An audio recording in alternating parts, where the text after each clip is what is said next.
London, June 1817. The afternoon sun filtered through the tall windows of the Wyndham townhouse drawing room, casting long shadows across the worn Aubusson carpet. The rug was threadbare in places, a silent testament to the family's reduced circumstances since the late Viscount's death 3 years prior. They remained in the house only by the grace of a distant cousin who had inherited the title, but preferred his country estate. Lady Wyndham sat rigid in her chair, her fingers white against the armrests, while her 3 eldest daughters arranged themselves like porcelain figurines on the settee opposite their visitor. The Earl of Kingsley stood by the fireplace, his tall frame casting an imposing silhouette against the marble mantel. At 36 years of age, he possessed the kind of cold, aristocratic beauty that made young debutantes whisper behind their fans. Silver threaded through the dark hair at his temples, and his gray eyes held the distant quality of winter frost. They called him the Stone Earl, and watching him now, Lady Wyndham understood why. He had come to make an offer. Not of love, not of courtship, but of transaction. And Lady Wyndham, desperate to secure her daughters' futures with their dwindling funds, had agreed to receive him. It was then that the drawing-room door burst open with a violence that made every occupant startle. If stories of love that defy society's cruelest judgments move your heart, subscribe now and join us on this journey. You will not want to miss what happens next. Miss Felicity Wyndham stood in the doorway, and she was an utterly disheveled spectacle. Mud caked the hem of her dress and splattered across her bodice. Her red hair had escaped its pins entirely, tumbling around her shoulders in wild curls that caught the afternoon light like copper fire.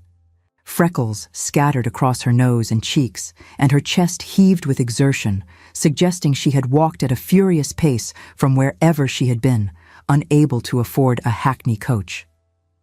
"Mama, we have a crisis at the Foundling Hospital," she announced, seemingly oblivious to the frozen tableau before her. 3 of the older children have developed fever. The hospital's supply of medicines is entirely exhausted due to the outbreak. Mrs. Hartley says the physician cannot come until tomorrow, and I need the willow bark tea from the still room and possibly the lavender oil as well. Lady Wyndham's face had gone the particular shade of purple that preceded her most spectacular displays of temper. "Felicity," she hissed through clenched teeth, "we have a guest." For the first time, Felicity seemed to register the presence of the tall, dark stranger by the fireplace. She blinked, taking in his immaculate attire, his cold gray eyes, and his expression of faint distaste as he surveyed her appearance. "So we do," she said, entirely without apology. She turned back to her mother. "The willow bark, Mama. The children are suffering." "The children can wait," Lady Wyndham said, her voice strained to breaking. "Lord Kingsley, please forgive my youngest daughter. She has been assisting at the Foundling Hospital and has clearly forgotten all sense of propriety." The Earl's gray eyes moved over Felicity with clinical detachment, as if she were a curiosity in a museum rather than a woman standing before him. "I see," he said, his voice as cold as his expression. "The charitable daughter." Something in his tone made Felicity's spine stiffen. She had heard that particular inflection before, the subtle condescension of the wealthy toward those who concerned themselves with the unfortunate. It rankled her every time. "Yes," she said, meeting his gaze directly. "And you are the Earl who has come to inspect my sisters like horses at market, I presume." The silence that followed was so complete that Felicity could hear her own heartbeat pounding in her ears. Penelope, the eldest and most beautiful of the Wyndham sisters, let out a small gasp. Beatrice, delicate and prone to vapors, pressed her handkerchief to her lips. Margaret, the practical one, simply closed her eyes in resignation. Lady Wyndham looked as though she might faint. The Earl of Kingsley, however, did something entirely unexpected. His gray eyes sharpened with interest, the first sign of genuine animation Felicity had witnessed since entering the room. "Your mother's letter indicated 3 eligible daughters," he said slowly.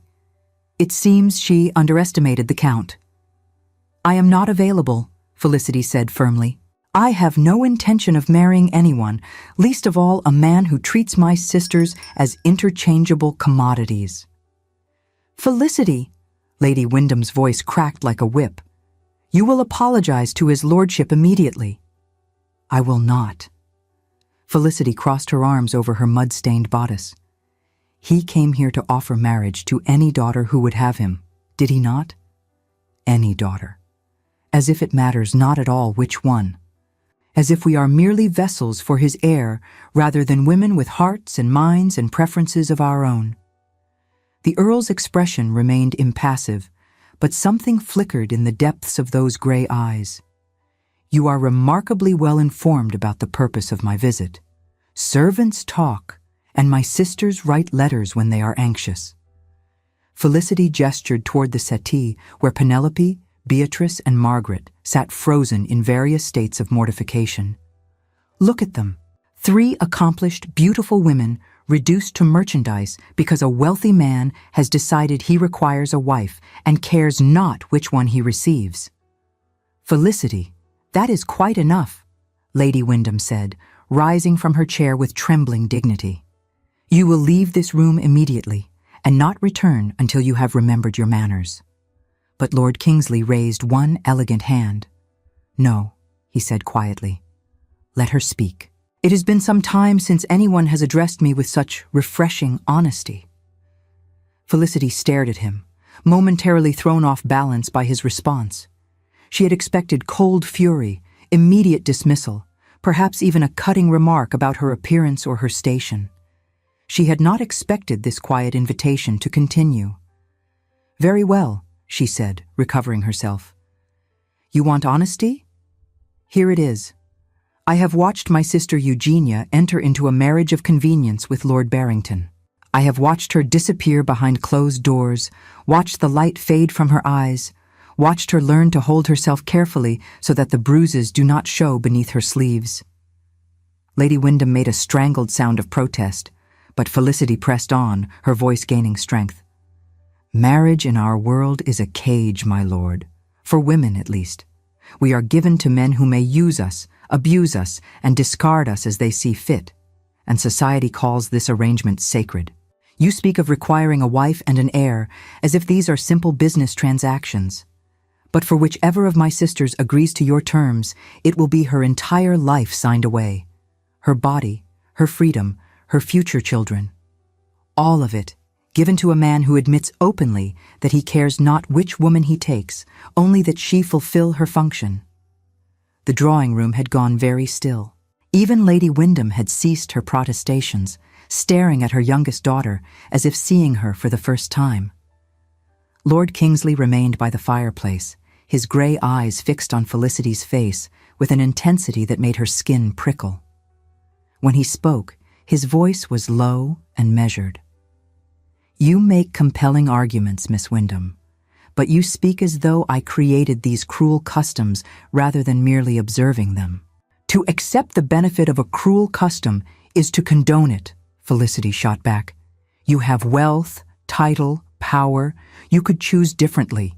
You could seek a companion rather than a possession, an equal rather than a commodity. Instead, you come to our drawing room and announce that any daughter will do, as if we are nothing more than breeding stock. Felicity, you have said quite enough." Lady Wyndham's voice had gone deadly quiet, the kind of quiet that preceded the most severe punishments. "Lord Kingsley, I must beg your forgiveness for my daughter's unforgivable behavior. She has clearly been spending too much time among the lower orders and has forgotten her place entirely." The Earl was silent for a long moment, his gaze still fixed on Felicity. Something passed across his features, too quick to identify, and then the mask of cold indifference settled back into place. "I believe I have taken enough of your time, Lady Wyndham," he said, his voice returning to its previous flatness. "I shall take my leave."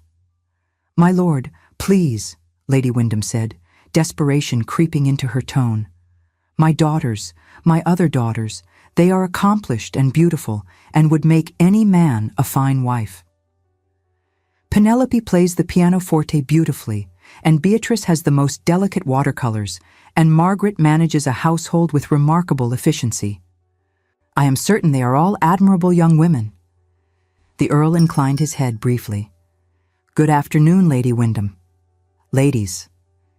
He strode toward the door, passing close enough to Felicity that she caught the scent of sandalwood and something darker, something that reminded her of winter storms. At the threshold, he paused and turned back. "Miss Felicity," he said, and there was something strange in his voice, something that might almost have been respect. "Your willow bark tea, for the children." And then he was gone, the door closing behind him with a soft click that somehow sounded louder than any slam. The slap came without warning. Felicity's head snapped to the side, her cheek burning from the impact of her mother's palm. She looked back to see Lady Wyndham staring at her own hand, a flicker of shock crossing her face, her fingers trembling slightly before the anger rushed back to fill the void. "You have ruined us," Lady Wyndham said, her voice shaking with fury. "You selfish, thoughtless, impossible girl. You have ruined every chance your sisters had at a respectable match. The Earl of Kingsley, one of the wealthiest men in England, and you drove him away with your vulgar, common opinions." "Perhaps I did them a favor," Felicity said quietly, pressing her hand to her stinging cheek. "Would you truly have given any of them to a man who cared not which one he received?" "I would have given all of them, if it meant securing their futures." Lady Wyndham's composure shattered entirely. "You know nothing of the real world, Felicity. Nothing of what it means to be poor, to be desperate, to watch your daughters wither on the vine because there is no money for gowns or seasons or dowries. The Earl offered security, wealth, a future. And you threw it away because of your ridiculous romantic notions." Felicity thought of Eugenia, beautiful Eugenia, who had married Lord Barrington 2 years ago in a ceremony that had seemed like a fairy tale. She thought of the letters that had grown shorter and more stilted over time, the visits where Eugenia moved carefully and spoke in monosyllables, the bruises glimpsed beneath sleeve and collar. "There are worse things than poverty, Mama," she said. Lady Wyndham turned away, her shoulders shaking. "Go," she said. "Go to your precious orphans. It is all you are good for anyway." Felicity went. The Foundling Hospital was a sprawling complex of buildings on the outskirts of Bloomsbury, a world away from the glittering ballrooms and elegant townhouses that comprised most of fashionable London. Felicity had been volunteering there 4 days a week for nearly 2 years, teaching the older children to read and write, helping the younger ones learn practical skills that might serve them when they were turned out into the world. She arrived just as the sun was beginning to set, the willow bark tea and lavender oil clutched in her basket. Mrs. Hartley, the formidable matron who ran the hospital, met her at the door with a look of profound relief. "Thank heavens you have come, Miss Wyndham. The 3 little ones are asking for you specifically." Felicity took a brief moment to wash the mud from her hands and face at the basin in the scullery, though nothing could be done for her ruined dress. The next several hours passed in a blur of activity. She brewed tea and applied cool cloths to fevered foreheads. She told stories to distract frightened children from their discomfort. She held the hand of little Tommy Graves, who at 7 years old had already survived more hardship than most adults, and promised him that he would feel better by morning. It was well past midnight when she finally sat down in the small office Mrs. Hartley kept at the back of the hospital. Her muscles ached, her eyes burned with exhaustion, and her dress, already ruined from the morning's adventures, was now spotted with additional stains. But the children were sleeping peacefully, their fevers beginning to break, and that was all that mattered. "You look like you have been through a war," Mrs. Hartley observed, setting a cup of tea in front of Felicity. "I have." Felicity wrapped her hands around the warm cup and sighed. "I may have destroyed my family's social standing entirely this afternoon." "Oh?" Mrs. Hartley raised an eyebrow. "That sounds rather dramatic, even for you." Felicity told her about the Earl of Kingsley, about his cold proposition and her fiery response, about the slap and her mother's accusations, about the way those gray eyes had watched her with something that looked almost like interest. Mrs. Hartley listened in silence, her expression thoughtful. When Felicity finished, she said, "You spoke the truth. That is rarely a popular choice, but it is always the right one. My mother would disagree." "Your mother is frightened." Mrs. Hartley's voice gentled. "Fear makes people behave in ways they later regret. She sees her daughter's future slipping away and cannot understand why you would throw away what looked like an opportunity." "An opportunity to be purchased like furniture," Felicity said bitterly. "Perhaps, but you might also consider that not all men who make cold propositions have cold hearts." Mrs. Hartley took a sip of her own tea. "Sometimes the ones who seem the most frozen are simply the ones who have been most badly burned." Felicity thought about this as she made her way home through the quiet streets, escorted by one of the hospital's footmen. She thought about the Earl's gray eyes and the strange flicker she had seen in them when she challenged him. She thought about the way he had paused at the door, mentioned the willow bark tea for the children. A man who truly cared nothing for others would not have noticed such a detail, would not have thought to mention it. But it did not matter. The Earl was gone, probably never to return, and Felicity had more pressing concerns than analyzing the inner workings of a cold aristocrat's heart. She reached home just as dawn was breaking over the rooftops of London. The household was still asleep, and she crept up to her room without encountering anyone. She fell into bed, still wearing her ruined dress, and was asleep within moments. It was the sound of screaming that woke her. Felicity bolted upright, disoriented and alarmed. Sunlight streamed through her windows, suggesting she had slept far longer than intended, but the screaming continued from somewhere below. She threw on a wrapper and rushed downstairs to find the household in complete chaos. Her mother stood in the entrance hall, a letter clutched in her trembling hands, her face the color of fresh cream. Penelope, Beatrice, and Margaret clustered around her, all talking at once in voices high with agitation. Several servants hovered nearby, clearly torn between propriety and curiosity. "What has happened?" Felicity demanded, pushing her way through the group. "Mama, are you unwell?" Lady Wyndham turned to look at her, and her expression was so strange that Felicity felt a chill run down her spine. It was a mixture of shock, disbelief, and something that might almost have been hope. "He has written," Lady Wyndham said, her voice barely above a whisper. "The Earl of Kingsley. He has written to say that he has changed his mind." Felicity's heart stuttered. Changed his mind about what? Lady Wyndham held out the letter with shaking hands. "About which daughter he will marry." Felicity took the paper and read the elegant, precise handwriting that covered the page. "Lady Wyndham, after considerable reflection upon our meeting yesterday, I find that I must revise my earlier position. I stated that any of your daughters would serve my purposes equally well.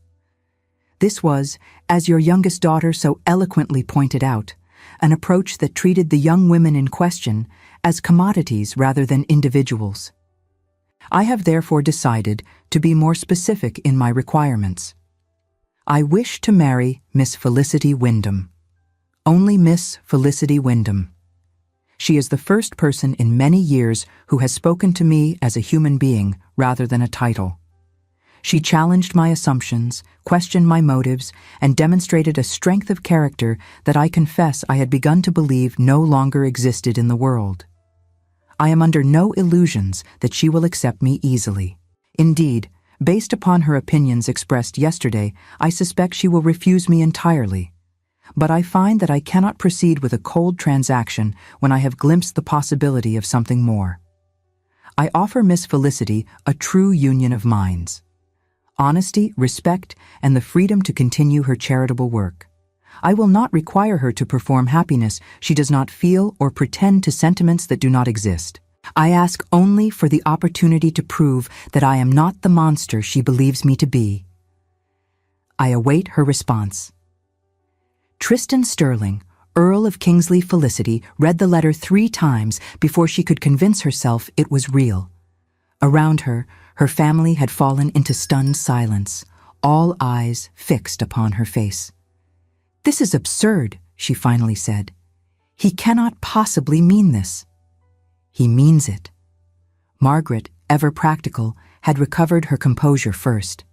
"Lord Kingsley is known for many things, but frivolity is not among them. If he has written this letter, he means every word. But he does not know me.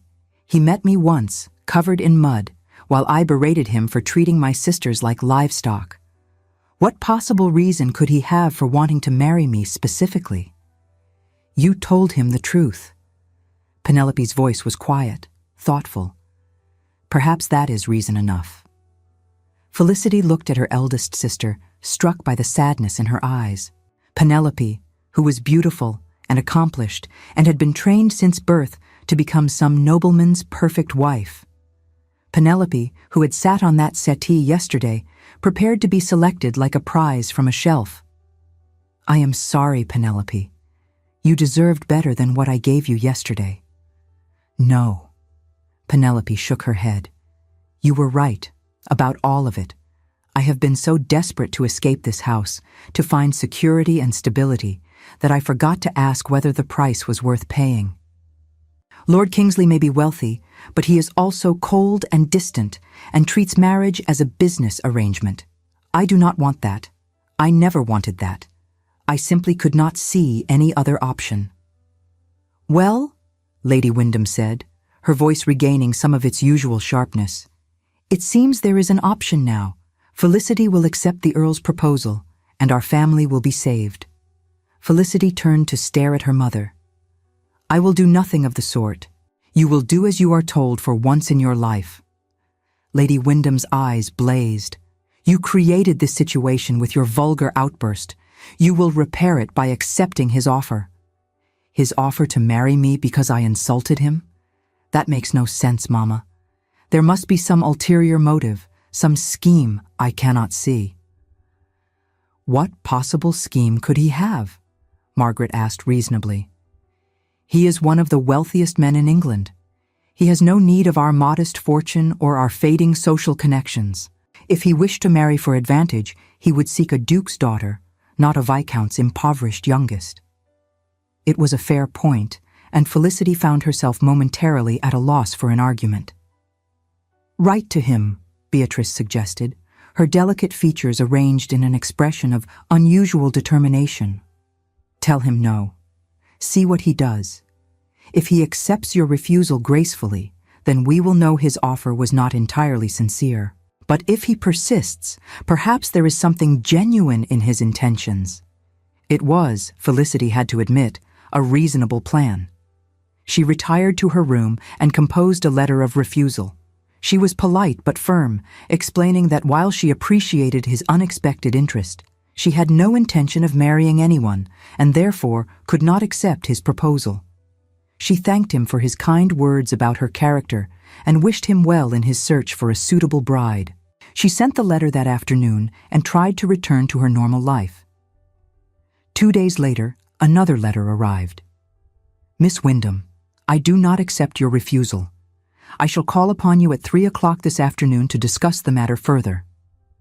Kingsley Felicity stared at the brief message, torn between outrage and something that felt dangerously like amusement. The sheer arrogance of the man, to declare that he did not accept her refusal as if she had no say in the matter. And yet, there was something about his persistence that stirred her curiosity, despite herself. He arrived at precisely 3 o'clock, and this time Felicity was ready for him. She had dressed in her best afternoon gown, a simple muslin frock in pale green that brought out the color of her eyes. She had attempted to tame her red curls into something resembling respectability, though several strands had already escaped to frame her face. She received him alone in the drawing room, having convinced her mother and sisters to give her privacy. Whatever happened in this conversation, she did not want witnesses. "You said you do not accept my refusal. she said without preamble as he entered the room. "That is not how refusals work, my lord." The Earl looked different today, less cold somehow, though his expression remained carefully controlled. He wore a dark blue coat that emphasized the breadth of his shoulders, and his gray eyes held a warmth that had been entirely absent during their first meeting. "I have never been particularly good at accepting things that displease me," he said. "It is a character flaw, I am told." "It is presumptuous." "Perhaps." He did not seem troubled by the accusation. "May I sit?" Felicity gestured toward a chair, and he settled into it with the easy grace of a man accustomed to commanding attention. She took a seat opposite him, maintaining what she hoped was a dignified distance. "Before you repeat your refusal," he said, "allow me to explain why I have come." "I am listening. Since our meeting 2 days ago, I have made inquiries about you. I have learned that you volunteer at the Foundling Hospital 4 days each week, teaching children to read and write and acquire useful skills. I have learned that you have frightened away 6 suitors before they could ever trouble your mother with a proposal. I have learned that you are known among certain circles for correcting men who express ignorant opinions on matters of philosophy and politics." Felicity felt heat rise to her cheeks. "You have been spying on me." "I have been conducting research. There is a difference." His gray eyes held hers steadily. "What I have learned is that you are exactly the woman I believed you to be when you stood in this room covered in mud and told me I was treating your sisters as livestock." "And you found this attractive?" "I found it remarkable." He leaned forward slightly, his manner losing some of its formality. "Miss Wyndham, I have spent the past decade of my life surrounded by people who tell me only what they believe I wish to hear. I am the Earl of Kingsley, and my title and wealth create a barrier that few are willing to breach. I have forgotten what it feels like to be spoken to honestly." Felicity considered this.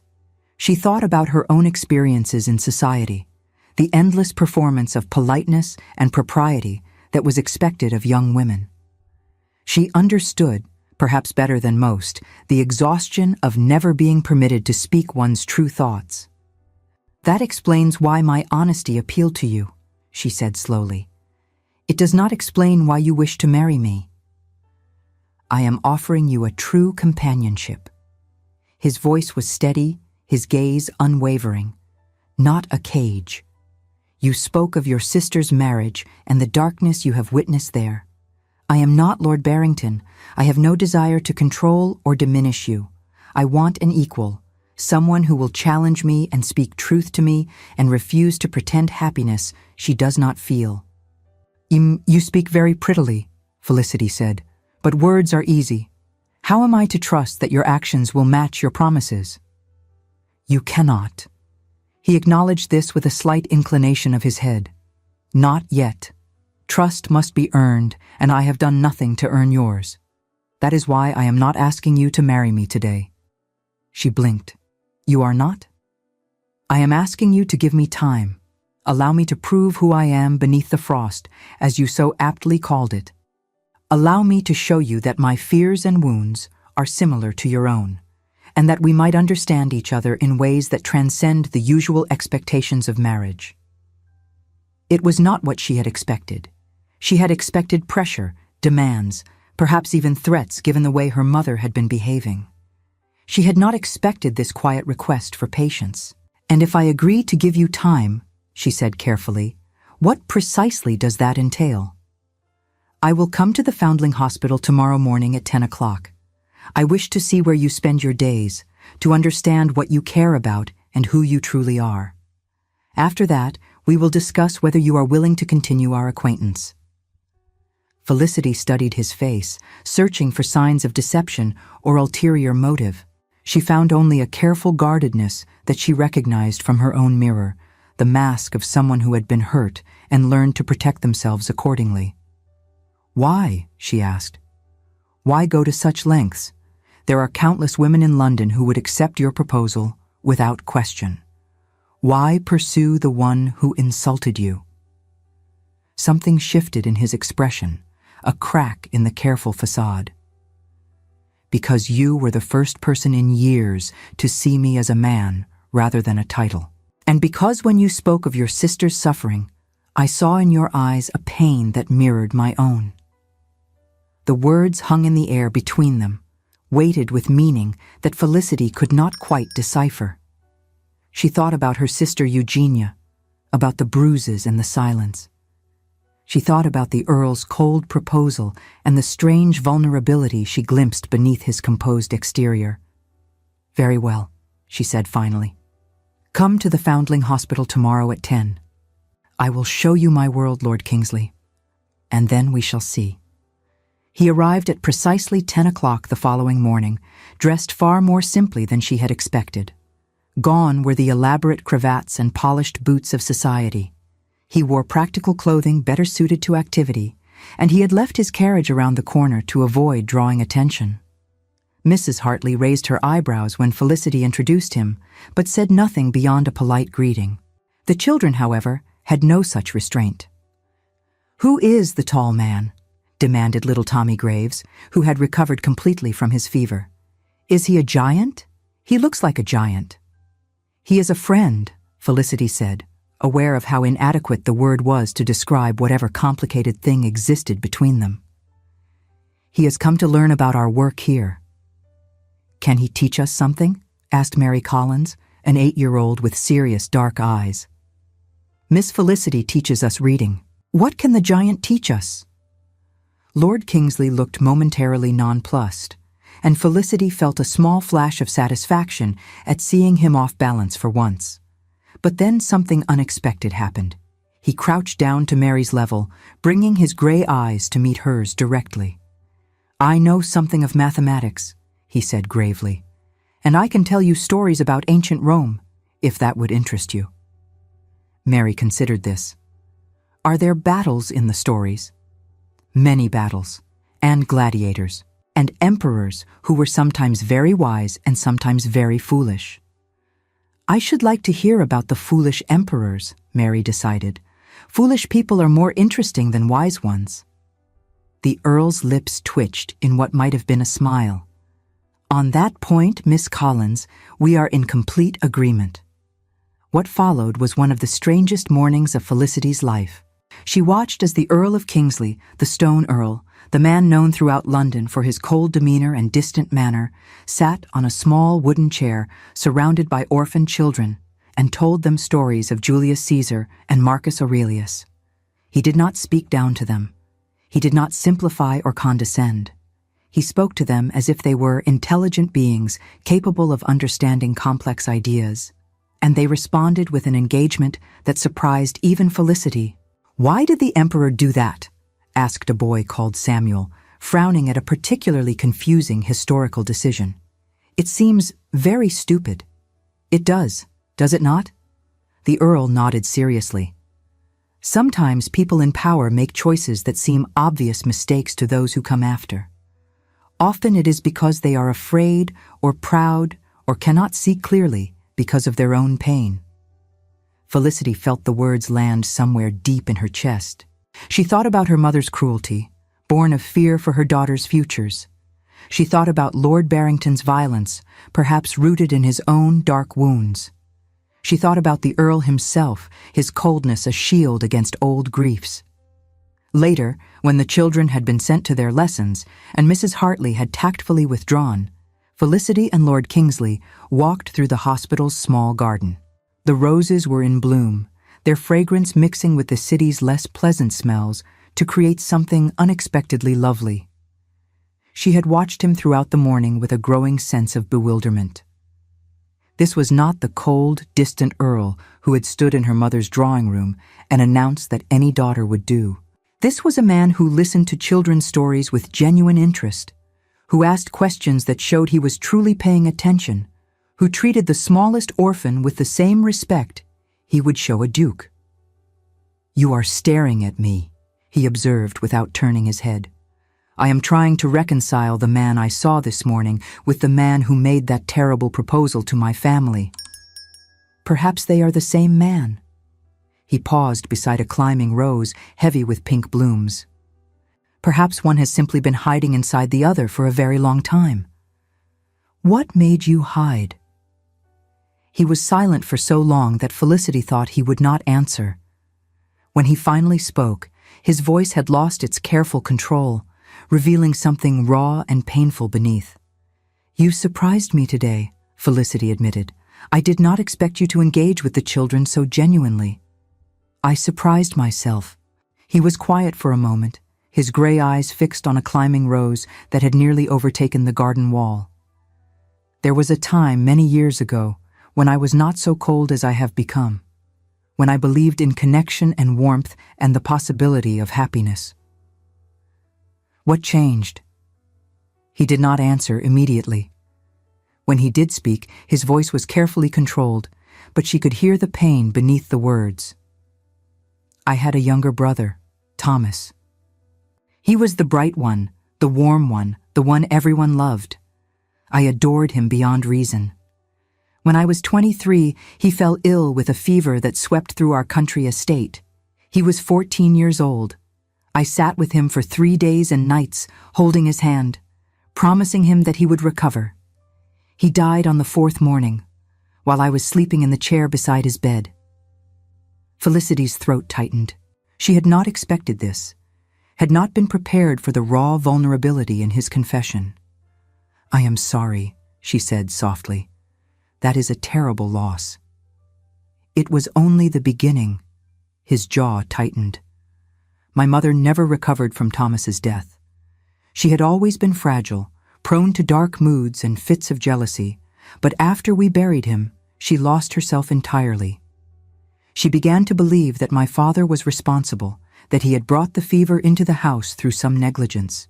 She accused him of killing her son. But that was not true. The fever came from the village. A child had died there the week before. There was nothing my father could have done to prevent it." He paused, gathering himself. But my mother would not accept this. She became consumed by her grief and her rage. She and my father, who had once loved each other deeply, began to tear each other apart. Every day brought new accusations, new cruelties, new attempts to wound. He stopped walking, his hands clasped behind his back, his face turned away from her. "One morning, when I was 26, my father found my mother in the library. She had taken her own life. The note she left blamed him entirely. He survived her by 8 months before drinking himself to death." The silence that followed was heavy with sorrow. Felicity did not know what to say, what words could possibly address such tragedy. She reached out impulsively and laid her hand on his arm. He looked down at her touch as if it were something foreign, something he had not experienced in a very long time. When he raised his eyes to hers, they were bright with unshed tears. "I swore after that night that I would never love anyone again, that I would never allow passion or attachment to grow in my heart, because I had seen what it could destroy. I built walls around myself, became the cold, distant earl that society expected. And for 10 years, I believed I had succeeded." "But you have not," Felicity said quietly. "Have you?" "I thought I had." His voice was barely above a whisper. "Until a young woman walked into a drawing room covered in mud and told me I was a fool and a monster. Until she looked at me with those fierce green eyes and reminded me that I was a human being, not just a title. Until she made me feel something other than emptiness for the first time in a decade." Felicity's heart was pounding. She should pull away, should retreat to the safety of distance and propriety. She had sworn never to marry, never to place herself in another's power. And yet, standing here in this modest garden with the scent of roses around them, she found herself unable to move. "I cannot promise you that I will not be difficult," she said finally. "I cannot promise that I will be gentle or biddable or any of the things a wife is supposed to be." "I do not want gentle or biddable." His gray eyes held hers with an intensity that made her breath catch. "I want someone who will challenge me, who will speak truth to me even when it is uncomfortable. I want a partner who will help me remember what it feels like to be alive." "And if I hurt you?" If this thing between us becomes the same destruction that claimed your parents, then at least I will have felt something. He reached up, slowly, giving her time to pull away, and touched her cheek with gentle fingers. I would rather risk pain with you than continue in this frozen existence alone. It was not a proposal, not yet, but it was a beginning. The weeks that followed were unlike anything Felicity had ever experienced. Lord Kingsley, whom she had begun to call Tristan in the privacy of her own thoughts, became a regular presence at the Foundling Hospital. He learned the names of every child, remembered their preferences and their fears. He sat with little Tommy Graves when the boy had nightmares, telling him stories until he fell back asleep.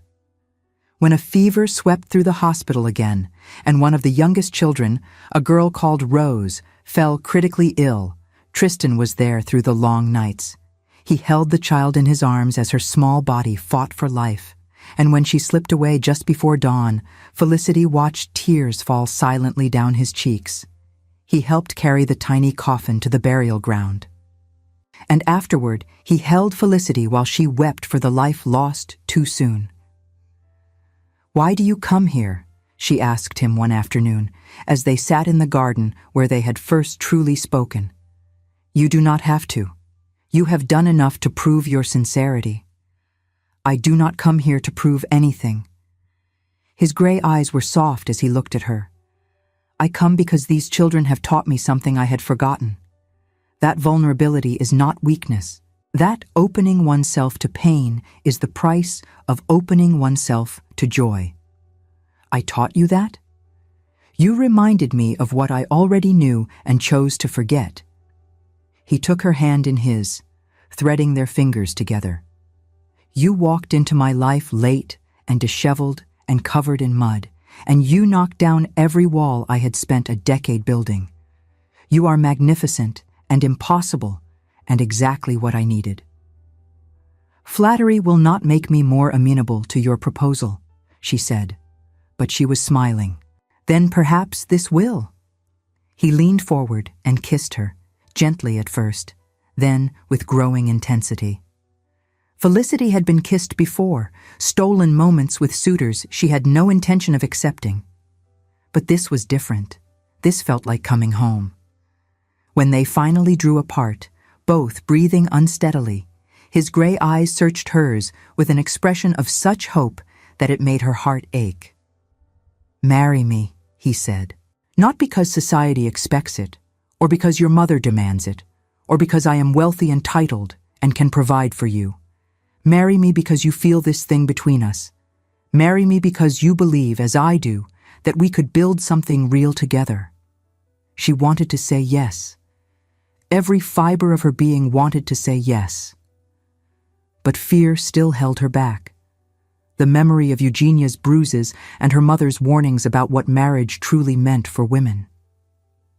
"I need more time," she whispered. "Not because I do not want you, but because I am afraid."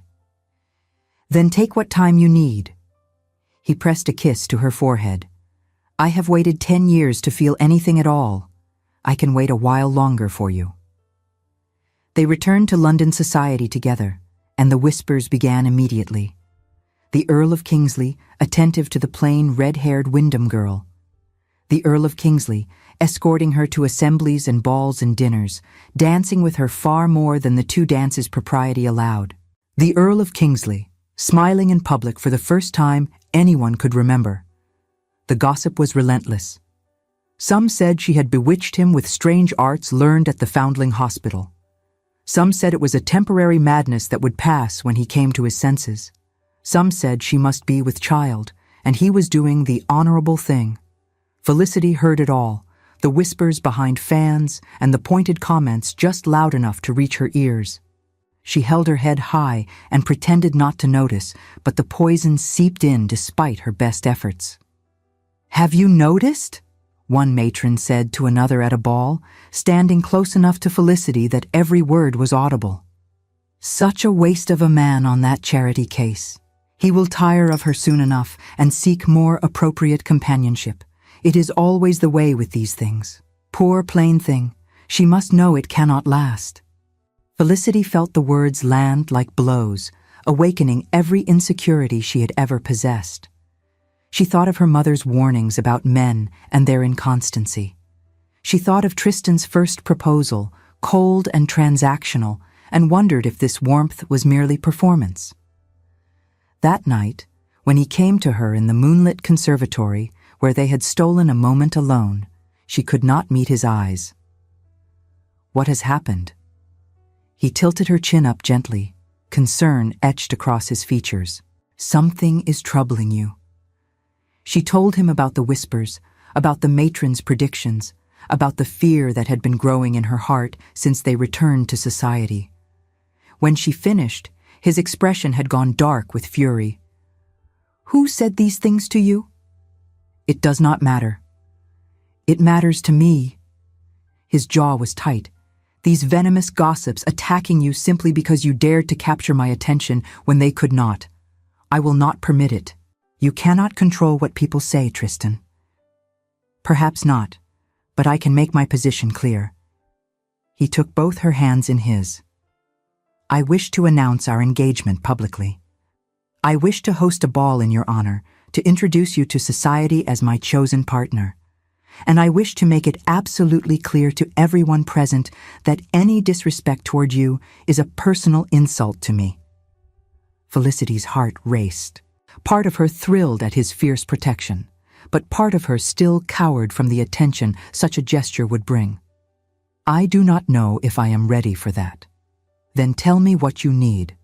Tell me how to prove to you that this is real, that I am not going to tire of you or seek more appropriate companionship or any of the other poisonous predictions these bitter women have made." His gray eyes burned with intensity. "I love you, Felicity. I did not think myself capable of saying those words ever again, but I love you, and I will spend the rest of my life proving it, if that is what it takes." It was the first time he had said the words. Felicity felt them settle into her heart like seeds taking root, and she knew with sudden certainty that she loved him too. "Yes," she whispered. "Yes. Yes, I will marry you. Yes, announce it to the world. Yes, let them see that you chose me, the muddy one, the impossible one, the one who told you exactly what she thought." He kissed her then, deep and passionate, and Felicity felt the last of her reservations crumble away. The weeks that followed were a whirlwind of preparation and growing certainty. Felicity found herself changing in ways she had not anticipated. The sharp edges of her defensiveness began to soften, not because Tristan demanded it, but because she no longer felt the need to protect herself so fiercely. He continued to surprise her. When she mentioned offhandedly that she had never learned to ride properly, he arranged for a gentle mare to be brought to Hyde Park at dawn, before the fashionable crowds arrived to judge and whisper. He taught her himself, patient and encouraging, celebrating each small victory as if she had conquered an empire. When she confessed her fear that his friends would look down upon her, he introduced her to a select circle of people who valued substance over status. Lady Henrietta Cavendish, a widow with sharp wit and sharper intelligence, became an unexpected friend. Sir Marcus Ashton, a philosopher and reformer who had once been Tristan's tutor, treated Felicity as an intellectual equal and engaged her in debates that lasted for hours. "You have surrounded yourself with unusual people," she observed one evening after a particularly stimulating dinner party. "I have surrounded myself with interesting people." Tristan smiled at her across the open carriage as they drove through Hyde Park, a setting public enough to silence any question of impropriety. "Society may worship beauty and bloodlines, but I have always found courage and conviction far more attractive." "Is that why you chose me?" "I chose you because you walked into a room covered in mud and told me I was a fool." His gray eyes softened. "And because even then, even when you despised everything you thought I represented, you cared more about sick children than about impressing an earl. That told me everything I needed to know about your character." The ball was a spectacle that London society would discuss for years afterward. The Earl of Kingsley had transformed his townhouse into a wonderland of light and flowers, and the invitations had been the most sought after of the season. Everyone who was anyone attended, eager to see this unprecedented event for themselves. Felicity wore a gown of deep emerald silk that made her eyes shine like jewels. Her red hair was swept up in an elegant arrangement, and around her throat hung a simple strand of pearls that had belonged to Tristan's mother. "You look beautiful," he murmured, as he led her down the grand staircase to where their guests waited. The most beautiful woman in any room. Flatterer. Truth-teller. He squeezed her hand. "Are you ready?" "No, but let us do it anyway." The toast he made silenced every whisper in the room. "Ladies and gentlemen," Tristan said, his voice carrying to every corner of the ballroom, "I wish to introduce to you Miss Felicity Wyndham, my chosen partner in all things. Some of you may have wondered at my interest in this remarkable woman. Some of you may have speculated about her worthiness to stand at my side." He paused, letting the tension build, and Felicity felt the eyes of hundreds of guests upon her. "Let me make my position absolutely clear. Miss Wyndham challenged me from the moment we met. She spoke truth to me when everyone else offered only flattery. She reminded me that I was a human being, not merely a title. She is the most courageous, principled, and admirable woman I have ever known, and I count myself extraordinarily fortunate that she has agreed to become my wife." The murmurs that swept through the room were a mixture of shock, approval, and in some corners, bitter jealousy. "Anyone who disrespects her," Tristan continued, his gray eyes sweeping the crowd with the cold authority of his title, "disrespects me personally. I trust I have made myself understood." The silence that followed was answer enough. The rest of the evening passed in a blur of congratulations and dancing. Felicity met more lords and ladies than she could possibly remember, and through it all, Tristan remained at her side, a constant and reassuring presence. But the victory was not without its challengers. Lady Victoria Halstead, a young beauty who had been considered the front-runner for the Earl's hand before Felicity's unexpected appearance, approached them as the evening was winding down. She was tall and elegant, with golden hair and blue eyes that sparkled with malicious intent. "Lord Kingsley," she said, her voice dripping with false sweetness. "What a charming party, and what a surprising choice of guest of honor. I must confess, we had all expected you to select a wife of rather more distinguished background." The room seemed to hold its breath. Felicity felt her cheeks flush with anger, but before she could respond, Tristan spoke. "Lady Victoria." His tone was polite, but carried an edge of steel. "I appreciate your attendance this evening, though I confess I am uncertain why you have chosen to comment upon my personal decisions." "I merely express the sentiments of many present," Lady Victoria said, her smile sharpening. "Your Miss Wyndham may have captured your attention temporarily, but surely you cannot intend to actually marry a woman of such unremarkable appearance and dubious social standing." "Ah." Tristan's gray eyes had gone very cold. "I see. You believe that beauty and social standing are the only qualities that matter in a wife. They are certainly the qualities that have mattered to every gentleman of your rank throughout history. Then perhaps it is time for history to change." Tristan's voice remained even, but his words carried to every corner of the suddenly silent room. "Gentlemen of refinement, Lady Victoria, value substance over superficial beauty. They appreciate attractiveness that includes depth of character, strength of principle, and the courage to speak truth even when it is uncomfortable. Beauty without such depth is, I confess, rather tedious." Lady Victoria's perfect complexion had gone very red. "Moreover," Tristan continued, "I find myself quite unable to comprehend why a woman would believe that her only value lies in her youth and her appearance. Such qualities fade, Lady Victoria. Character deepens.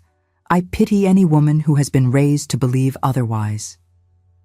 The silence stretched for a long moment, and then, remarkably, someone began to applaud.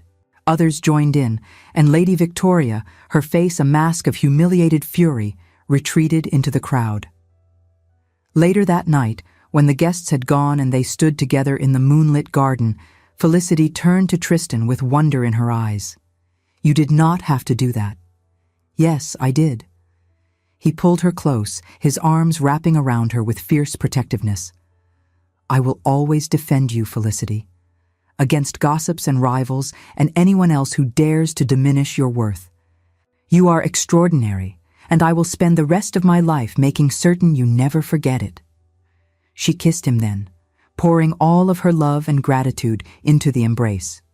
But the enemies had not yet finished their work. Felicity received a letter the following week from her sister Eugenia, the first correspondence in months. It was brief and troubling, expressing concern about the rumors circulating through society and warning her that Lord Barrington had been making pointed comments about the Wyndham family's unsuitability for the Earl's attention. "I fear he means mischief," Eugenia wrote. "Robert has connections among the gossip mongers, and he has never forgiven you for refusing to flatter him at our wedding breakfast. Be careful, sister. He is not a man who forgets slights." Felicity showed the letter to Tristan, and his expression darkened. "Lord Barrington," he said slowly, "I have heard things about him, unpleasant things. He is the source of my sister's suffering." Felicity's voice was tight with old anger. "I have seen the bruises, Tristan. I know what he does to her behind closed doors. Then we shall deal with him." Tristan's gray eyes held a cold determination that reminded her of the stone earl he had once been. "I have solicitors who are very skilled at uncovering information that men would prefer to remain hidden. If Lord Barrington thinks he can harm you through gossip, he will learn that such attacks come with consequences." The investigation uncovered more than they had expected. Lord Barrington's financial affairs were in shambles, his estates mortgaged to the hilt to cover gambling debts and poor investments. He had been hoping to leverage his wife's family reputation to secure new lines of credit, and Felicity's refusal to participate in his schemes had earned her his enmity. The rumors he was spreading about her were meant to destroy her engagement, forcing the Wyndham family back into vulnerability where he could manipulate them. More damning were the documents that proved his abuse of Eugenia. Letters from servants who had witnessed the violence. Medical records from physicians who had treated her injuries. Enough evidence to force a private separation agreement, something almost unheard of but not impossible for a woman with powerful allies. "Your sister can be free of him," Tristan told Felicity as they reviewed the documents together. "If she wishes it. I have the power and the resources to make it happen." "She wishes it." Felicity's voice shook with emotion. "She has wished it for 2 years, but she saw no way out." "Then we shall provide one." The weeks that followed were tense and difficult. Barrington, sensing that his position was weakening, increased his attacks. He spread rumors that Felicity had trapped the Earl through witchcraft or blackmail. He suggested publicly that the Wyndham family was riddled with madness and moral deficiency. Each new attack hardened Tristan's resolve. He met with his solicitors daily, building the case that would destroy Barrington's social standing and credit. He used his influence to ensure that the most damaging rumors were countered before they could spread too far. And every evening, he came to Felicity and held her while she worried about her sister's safety. "What if he hurts her more severely before we can act?" Felicity asked one night, pacing the length of his library while he watched from his chair by the fire. "I have arranged for her to stay with your aunt in Bath for the next fortnight. Barrington believes she has gone for her health. By the time she returns, we will have everything in place." "You thought of everything." "I thought of you." He rose and caught her hands, stilling her restless movement. "I thought of the pain in your eyes every time you speak of your sister. I thought of the young woman who stood in a drawing room and challenged me because she could not bear to see her sisters treated as commodities. That woman deserves to see justice done for the sister she loves." Felicity looked up at him. This man who had once seemed so cold and was now the warmest presence in her life. "I do not deserve you."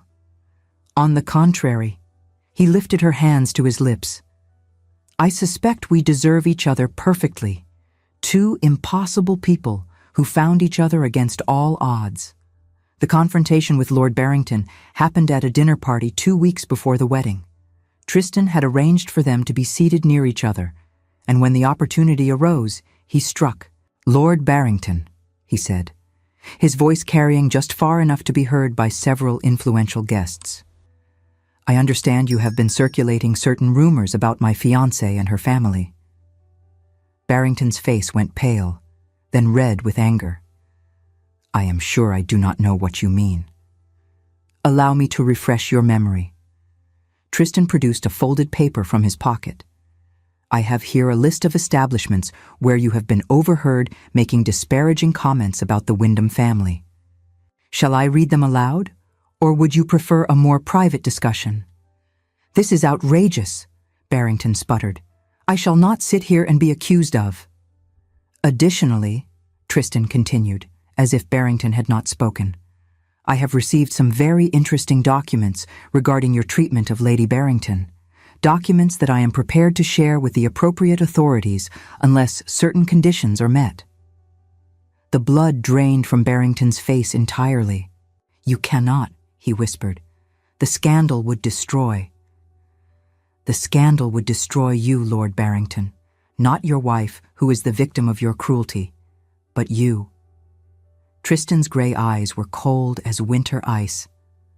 "I suggest we retire to the library to discuss terms." When they emerged an hour later, it was with an agreement that would change Eugenia's life forever. Lord Barrington would consent to a private separation. He would guarantee a generous annual allowance to support Eugenia in a separate household. He would make no further contact with any member of the Wyndham family, and in exchange, the documents detailing his abuse would remain private. "He leaves for the continent next week," Tristan told Felicity later that night. "I have strongly encouraged him not to return." Felicity threw her arms around him, tears streaming down her face. "You saved her. You saved my sister. You saved her." He held her close, his voice rough with emotion. "You spoke the truth about what she was suffering. You refused to look away. I merely provided the means to act." "I love you," she whispered against his chest. "I love you more than I knew was possible." "Then marry me." He pulled back to look into her eyes. "Tomorrow, next week, whenever you wish. Marry me and let me spend the rest of my life being worthy of you." "Tomorrow is too soon," she laughed through her tears. "But next week is not." The wedding was held in a small chapel in the countryside, far from the gossips and spectacles of London society. Only family and close friends attended, and Mrs. Hartley from the Foundling Hospital, and a handful of the older children who had become dear to them both. The morning dawned clear and bright, the sort of perfect summer day that seemed designed specifically for beginnings. Felicity woke early in the guest chamber of Lady Henrietta's country house, where she had spent the night before her wedding, and lay for a long moment, simply breathing and thinking. In a few hours, she would become the Countess of Kingsley. The impossible girl who had sworn never to marry would bind herself to a man she had once called a fool and a monster. The change was so profound that she almost could not comprehend it. A knock at the door announced her sister Eugenia, who had returned from Bath looking healthier and happier than Felicity had seen her in years. The bruises were fading, but more importantly, the light had returned to her eyes. "Are you having doubts?" Eugenia asked, settling onto the bed beside her. "Not doubts precisely. More like astonishment that this is actually happening." "I know what you mean." Eugenia took her hand. "I never thought I would see you willingly marry anyone. You were always so determined to remain free." "I thought freedom meant being alone." Felicity squeezed her sister's fingers. "I was wrong. True freedom is being with someone who loves you exactly as you are, who does not try to change you or control you. Tristan gives me that." "He saved me," Eugenia said softly. "I know you were the one who discovered what Robert was doing and refused to look away. But Tristan gave you the power to act. He used his influence to free me from a marriage I thought would kill me. He is a good man, Felicity smiled. Underneath all that frost and formality, he is one of the best men I have ever known. Then marry him. Eugenia kissed her cheek. And be happy. God knows one of us deserves to be. Felicity wore a simple white gown trimmed with lace, and her red hair was threaded with flowers from the chapel garden. She carried a bouquet of lavender and roses, and as she walked toward Tristan, she felt none of the fear that had haunted her for so long. He stood at the altar, tall and dark, and no longer cold at all. His gray eyes were bright with emotion as he watched her approach, and when she reached him, he took her hands in his with a tenderness that made her heart overflow. "You came late," he murmured, "as always." "But I came," she whispered back, "as always." The vows they exchanged were simple but profound. They promised to be honest with each other, to speak truth even when it was uncomfortable. They promised to face challenges together, to support each other through darkness and light. They promised to love not with the destructive passion that had claimed Tristan's parents, but with the steady, growing devotion that came from truly knowing another person. When they kissed to seal their union, Felicity felt something she had never expected to feel. She felt safe. She felt home. But even in happiness, challenges arose. The first year of their marriage was not without its difficulties. Tristan, who had spent a decade behind walls of ice, sometimes retreated into old patterns when conflict arose. Felicity, who had sworn never to surrender her independence, sometimes tested his devotion by pushing him away. They learned to recognize these patterns and to work through them together. When Tristan grew cold and distant, Felicity reminded him that vulnerability was not weakness, that she could be trusted with his pain. When Felicity tried to run, Tristan followed her, steady and patient, reminding her that he had chosen her and would continue choosing her every day. They developed rituals that sustained them through the difficult times. Every evening, no matter how busy their days had been, they walked together in the gardens after dinner. They talked about everything and nothing, sharing their fears and hopes and small daily triumphs.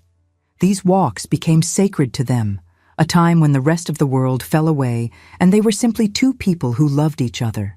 When their first child was born, a daughter they named Charlotte after Tristan's grandmother, Felicity watched her husband hold the tiny bundle in his arms and wept. She had seen him weep before, in moments of grief or overwhelming emotion, but these were different tears. These were tears of joy so profound that it transformed his face entirely. "She has your hair," he whispered, touching the downy red fuzz on Charlotte's head. "And your eyes," Felicity replied, "gray as storm clouds, gray as her impossible father." He looked up at her, his expression filled with wonder. "We made this perfect, beautiful thing." "We did." She reached out to touch his cheek. "And we will make more. A whole family of impossible people with red hair and gray eyes and opinions far too strong for polite society." He laughed, and the sound was so warm and free that it made her heart ache with happiness. This was not the stone earl who had first walked into her mother's drawing room. This was Tristan, her partner and her equal, and the love of her life. The twins came 2 years later, followed by 2 more years of sleepless nights and joyful chaos. "We are both damaged," Felicity said one night, curled against him in the firelit darkness of their bedroom. "We bring our wounds into this marriage." "We do." His fingers traced lazy patterns on her shoulder. "But perhaps that is not such a terrible thing. Perhaps the wounded can understand each other in ways the whole cannot." An optimistic view from the Stone Earl. "The Stone Earl is dead." He kissed the top of her head. "You killed him with your mud-covered arrival and your impossible opinions. In his place is merely a man who loves you beyond reason. A man who does not accept refusals. Never." He smiled against her hair. "It would have been the greatest mistake of my life to accept your refusal. I knew it even then." "How?" Because you were the first person in years who made me feel anything at all.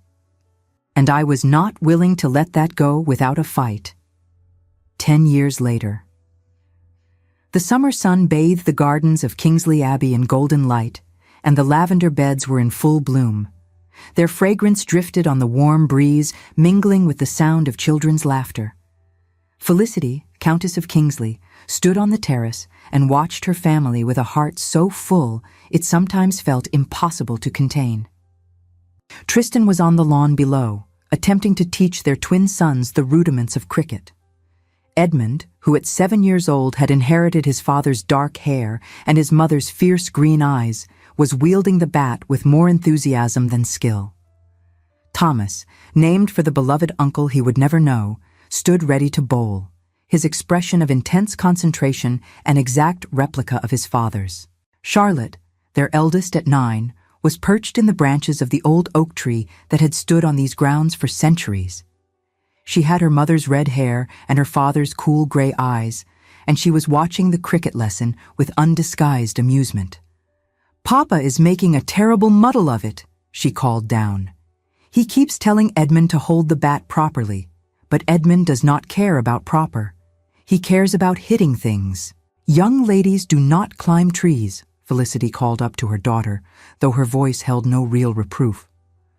"I am not a young lady," Charlotte replied with perfect confidence. "I am an adventurer, and adventurers must survey their territory for hostile forces. And what hostile forces do you see from up there?" "Only the Jennings boys from the village. They have been lurking near the orchard wall all morning, trying to steal apples." Charlotte's eyes narrowed with tactical consideration. "Shall I root them?" "Leave the Jennings boys to their apples. Your father needs all able-bodied troops for cricket duty." Charlotte considered this, then began her descent from the tree with the agile grace of long practice. "Very well, but only if I am allowed to bat. Edmund is dreadful." Down on the lawn, the game had deteriorated into chaos. Edmund had abandoned the bat in favor of chasing his twin around the wickets, and Tristan was watching their antics with an expression of helpless affection.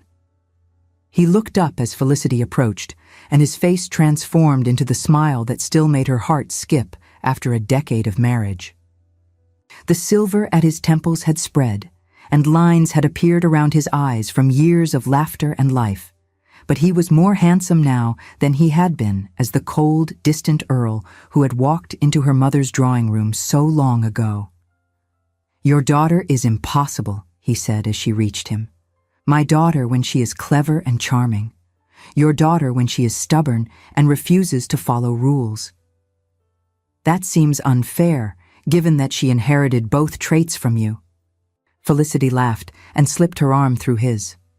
On the lawn, Edmund had caught Thomas and was sitting on him while Charlotte attempted to negotiate a peace treaty that would allow her to bat.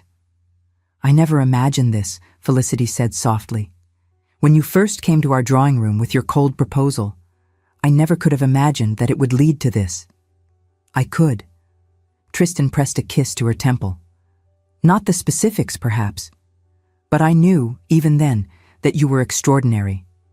That any life with you in it would be infinitely better than life without." Flatterer. Truth-teller. He turned her to face him, his gray eyes warm with love and mischief. "You burst into my life covered in mud, insulted me to my face, refused my proposal, tried to run away to Devon, and generally made everything as difficult as possible. And yet here we are."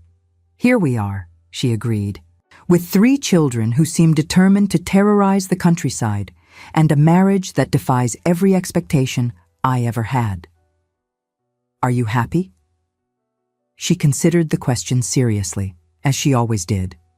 She thought about the years behind them, the challenges they had faced and overcome together.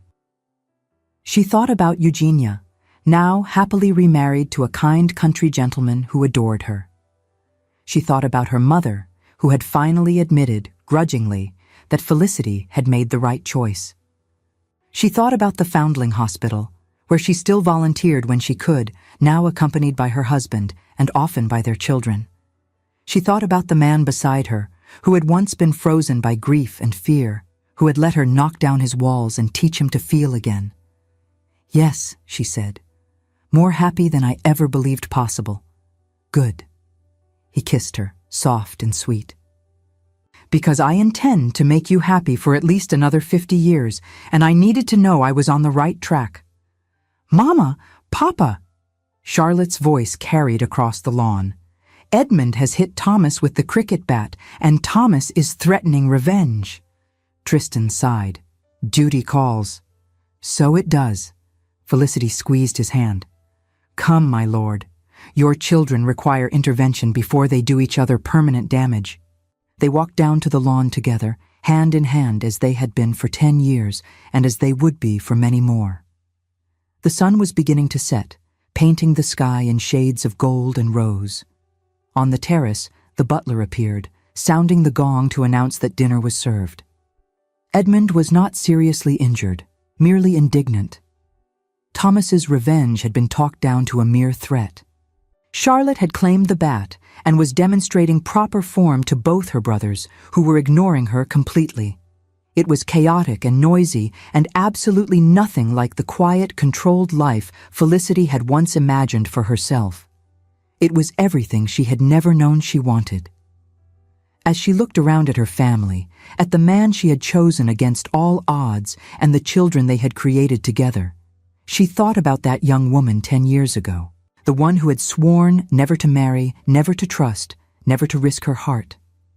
That woman would not recognize the life she had built. That woman would not believe it was possible. But that woman had been wrong about many things.